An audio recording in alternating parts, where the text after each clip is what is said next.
Welcome to this week's episode of Serving the Community podcast.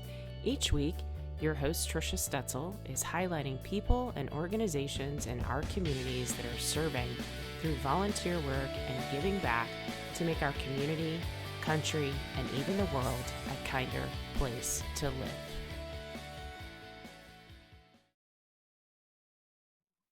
Hello and welcome to this week's episode of Serving the Community podcast. My name is Trisha Stetzel, owner of Results Extreme Business Solutions and founder of this podcast. I'm really excited about the guest that I have on today. I met her just a few short months ago. She is an awesome business attorney in the area, but today we're actually going to talk about the nonprofit that she's doing some really cool work in. So Heather Carson, Director of Education for Texas Volunteer Mediator Association. Heather, welcome to the show. Good morning, Trisha. How are you doing today? I'm fantastic. I'm so glad that you joined me today and really trying to bring some awareness around the Texas Volunteer Mediator Association. You and I agreed before the show, we're just going to call it TVMA, right? Yes, it can be a mouthful, but it is also important that the name really spells out what we do. We've brought together a group of highly qualified mediators to provide low-cost mediation services to allow for the resolution of disputes in a timely, fair manner. That's really just sums up in a nutshell what we're doing. And our name does really encapsulate that. But for the sake of time, TVMA is not only the best way to say it, it's also our website, tvma.org. Yes, and that is also a very important point. As we go through any contact information or information that you would like to get out there, I'm happy to put into the show notes as a link so that folks can just point and click as they go through the conversation with us. So I'd like to back up just a tiny bit. And Heather, I'd like for you to introduce yourself and then tell us, how did you get involved with TVMA in the first place? So my name is Heather Carson. I am an attorney here in Houston. I also have a PhD in ethics, which really brings a lot of my concern on access to justice issues. So one of the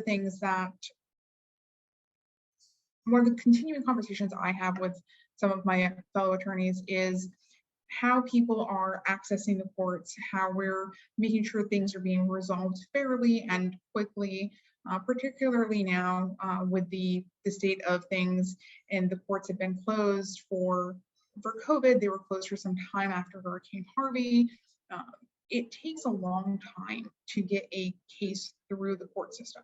And one of the ways that the courts have started alleviating that, and this started long before I became an attorney in 2013, was doing mandatory mediation scheduling.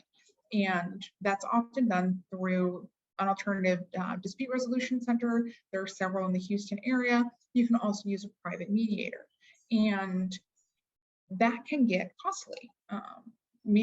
Private mediators can go for hundreds of dollars for a half day, up to $1,000 for a full day. And when you're looking at some of these cases that are they're prime to have a mediated settlement, but the parties may not have the funds to do that. So what TVMA does is we come in and we provide low-cost mediation services for these individuals. And these mediation services are provided by attorneys who meet the statutory requirements. We've all had our 40-hour certificate. We keep up to date on all of the requirements and the rules. Also, being licensed attorneys, we're up to date on the law, particularly in our practice area. As time goes on, we'll also be taking family law cases. And those mediators have an additional 40 hours of training specifically in family law. And this really helps bridge that access to justice issue. These cases are resolved faster and they're resolved more fairly because both the parties are involved in determining what that solution is. And we've found that when people are involved in deciding what the solution is, not only are they more satisfied with the solution, they're more likely to abide by that because it's not somebody else coming in and saying, this is what you're going to do. They're coming together and they're, for the most part, agreeing, okay, this is how we can resolve this case. One of the things that TVMA does very differently is instead of coming into a conference room or several conference rooms, we're doing everything virtually. So, and what we've found through COVID is that giving people ability to participate online has given them more opportunities and more willingness to participate in the justice system. So we've found that people are not, they're not defaulting on judgments because they're showing up to court. In family law arena, more parents are showing up to court meetings, and that is just phenomenal. And by combining the ability to be involved in the resolution and the flexibility of Zoom, we're offering a reasonable, accessible solution to those who normally wouldn't have it. And that's just phenomenal. Yeah, I think that's amazing. I'm a huge fan of mediation in all forms. I think, working through something instead of just, banging the gavel, if you will, Yep. right? And making a decision is huge because then it becomes our choice. So tell me this. I know that in a court order situation that you guys are available, do you also assist those who don't have a court order? Yes, we can assist in what we call like a pre-litigation setting. So essentially where there's a dispute and you want to kind of cut it off at the pass and see if somebody can come to the table and do a settlement agreement before you file litigation, we can get involved there. And it's not something that we have formalized, but we've even talked about being able to offer services to small business owners, mediating employee disputes, and helping navigate those things as well, because a lot of times disputes do come down to people just not speaking the same language and just needing that translator. It's not always a legal problem. It's a human problem, and being able to come in and say, hey, let's talk about this helps a lot. Yeah, absolutely. So I'm curious about, even from a logistics standpoint, how do you handle mediation over Zoom? Do you have breakout rooms? What does that look like? Okay. Which was an interesting learning gap for me because I hadn't used a lot of breakout rooms before. So when I was first learning how to do it, I recruited some friends and my husband to get me used to doing the breakout rooms without leaving somebody behind or putting someone where they didn't belong. But it is the ability to put people in breakout rooms because you don't want all the parties together at once all the time. You need them together sometimes, and then you need to separate them. But the breakout rooms allow us to separate people and bring them together as needed so that we can have the conversations with individual parties and with the whole group in a really reasonable fashion. So if the attorneys need to talk to each other, we can put the attorneys in a group instead of shuttling them over to a different room like they're, like we would shuttle children around. This is using technology to our advantage has really improved the way that we can do things. For a lot of us, it started as a way to kind of get around COVID, but now it's really been a way to increase our ability to do our jobs efficiently. Yeah, and it sounds like people are really showing up, right? Yeah. And that's a huge difference in having everybody there that needs to be involved, actually engaged. And especially when we talk about mediation, can't have mediation with just one party. It doesn't work that way. You can't have mediation with just one party, and you don't get to the point to where mediation is ordered unless you have the parties involved. And that's what these types of settings have allowed for us, is as the parties are more involved and they're actually able to access the courts, they're able to get to these resolutions because the courts are open between 8 and 4:30 Monday through Friday, which is also when the vast majority of us work. Being able to step away for your hearing time and either call in or log into Zoom, because most of us have the ability to get it on our phone has really increased the ability of people to participate in these hearings when they need to. So I think that the court's willingness to adopt this technology has just been absolutely lovely. And I'm very, very grateful to be a part of that. Yeah, I bet. And how awesome. Number one, time saver, money Yep. saver, and you can probably talk to more people or mediate more parties, right? Because you're Mhm. not having to drive from place to place to place and wait for people to come and go. Yeah. And it's easier on the representative parties, because then the attorney isn't trying to drive all over, the city, being like, okay, I've got to be in court and then go to this mediation across town. And logistically, it's a lot easier because it's okay, we're going to need a 2 to 3 hour block. When are you available? And then you don't need to add the somewhere between 30 minutes and 2.5 hours in Houston traffic on Yeah, either side. you never So, know. Yeah, for and sure. So before we started this show, we were talking about, creating this awareness around TVMA and making sure that people know that they have access to this resource. So what would you say about that? the the biggest thing, like for me, personally, and I'm the director of education. So what my role is, not only do I manage our interns, but I also do our outreach to the legal community when it comes to continuing legal education, and help manage our community outreach to make sure that we're providing information into the community.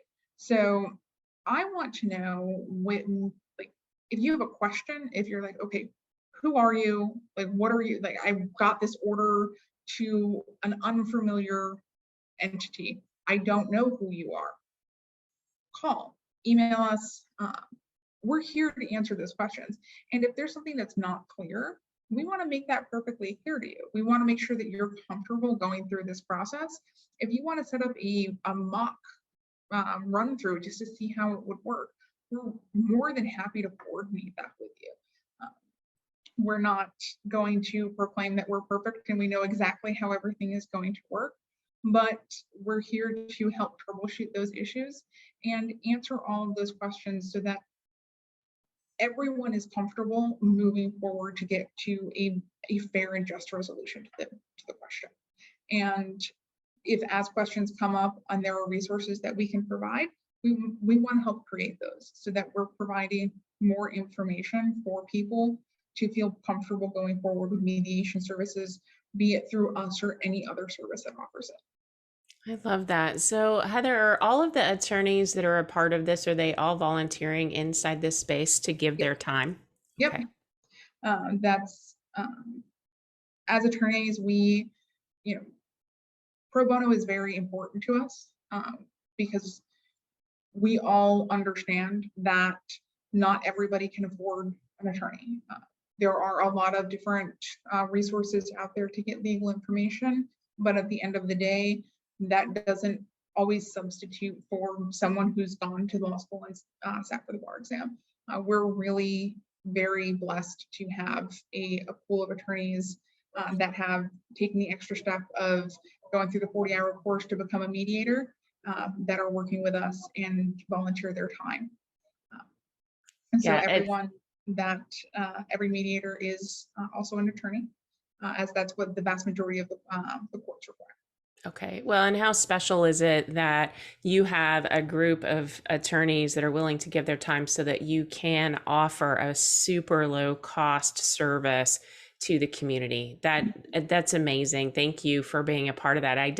I had the pleasure of being introduced. Thank you, Heather, to Denise Peterson, the founder, and what a wonderful person to Yeah, bring this forward, and then gather people like you and the other attorneys to really grow this organization. and Denise is absolutely wonderful, and she actually would have been on today if she actually was not doing a mediation right now. It happens, right? We talked Yeah, about that. Yeah. and it's something that we all feel very strongly about, that access to justice is access to alternative dispute resolution, and being able to get those two things linked together and go through the process is what TVMA is doing, is just adding another tool to that toolkit. It's not the only solution, but it's one of them, and we're really happy to be able to be part of that. Yeah, that's awesome. So, as a director of education, you're trying to get awareness out there for people who need mediation services or need or have a question. How can the community get involved? Can, anybody who's listening to this podcast today, can they give somehow outreach to TVMA? What does that look like? We are always looking for volunteers on the administrative side. We need, people to, help on that side. We also, there are, opportunities to help come in and teach classes. You don't necessarily need to be an attorney for that. So if you're, interested in teaching and helping on that end, I'm always more than happy to talk to you on that. And if you have a particular need, or you want someone to come in and give a class, we're happy to do that as well. So we're more than happy to come in and talk about what mediation is, and any of our classes that we offer. If you would like us to come in and give it on a smaller group level, especially if you have a nonprofit that needs that training, we're happy to do that as well. That's awesome. So you're going to have to take us down the path of how people get involved, how they get in touch with you, who they should call.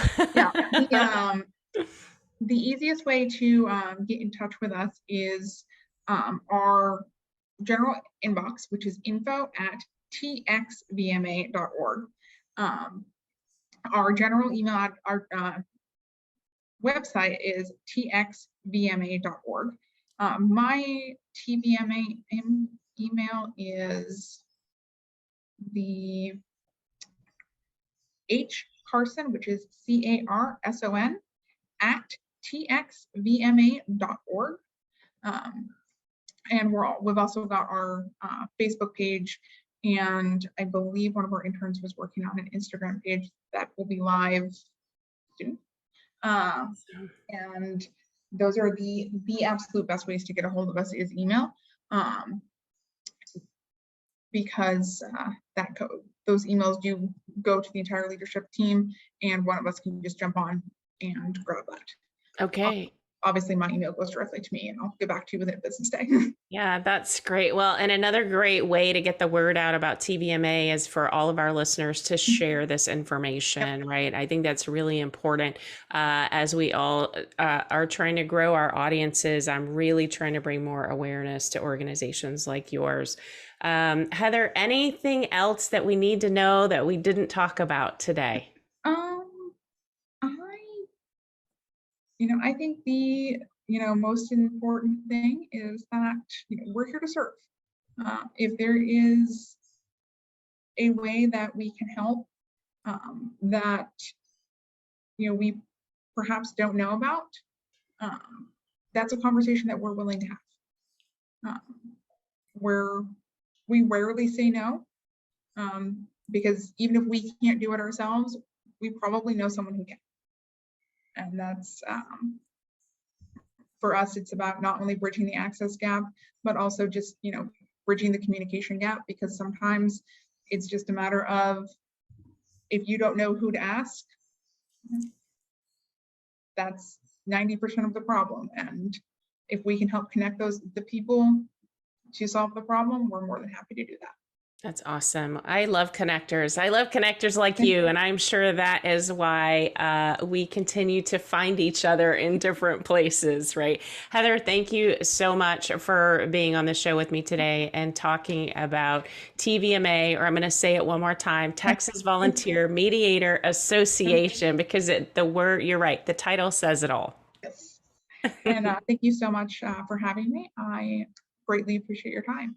You're very welcome, Heather. Thank you again. And that concludes this week's podcast, Serving the Community.